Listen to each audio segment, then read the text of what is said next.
Ngayong adlaw mga day, for today's video ay deliver na naman po tayo ng 4 na araw bilang isang Showtime dancer. Ang pinalitan ko po is si Ate Showtime Grace. Unang araw, wala tayong masyadong video kasi inaaral natin baka meron silang bagong segment or bagong ganap. So, pangalawang araw ko na to, so mayabang tayo palagi kasi lagi tayong maaga, 9 AM nandito na ako sa Showtime. Ang opening today ay ang mga pangmalakasang tawag ng tanghalan singers dahil birthday today ni Sir Louie Ocampo. At tayo ang naatasan ng magbigay ng cake sa kanya. Thank you sa Videonary. Kapag may opening prod ng Showtime, medyo mahaba po yon, kaya ang magiging segment na sa next gap ay ang Step in the Name of Love. Pero bago yun, mag-i-snack muna kami. Thank you sa tinapay, Nary J. Sa puntong ito po yung tinatawag nila ng Step in the Name of Love. Ayan, pak, pak, pak. After nun, tawag ng tanghalan na. Hi, baby doll Juhaira.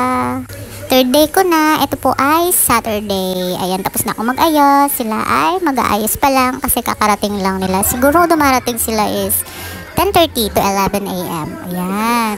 Ang opening naman today is si Mom, PBB Clarice. Hello. Siyempre, hindi mawawala ang lunch break. Ang ulam namin dyan is adobong manok na may saging na saba tapos ginataan na kalabasa. Sarap. Siyempre, mawawala ba yung pasample ni Ate Girl Jackie? Oh, diba? With feelings pa yan, be. Oh, galing mo talaga, day. Congrats. So, pang-apat ko na araw today. Ito po ay Monday. Hinatid ako na lang aking palanggingging with his family. Ayan. Thank you sa top ko, day. Tapos, pants ko naman ng ukay-ukay.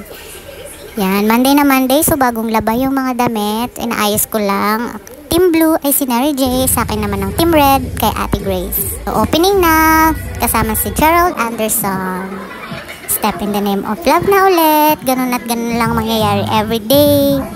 Ayan, ako naman yung naatasan na magpapakita ng picture today. So, rarampa na ulit tayo. At ito na naman, kakain na naman tayo. Favorite part of the day, char.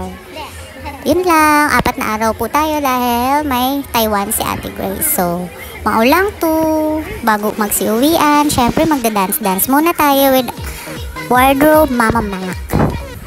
So, umuulan, sobrang lakas, hindi pa makauwi. Pero syempre, kailangan natin magpaalam kasi naghahantay na si Habibi. Maulang to, bye mga day. Thank you Ate Grace, bye.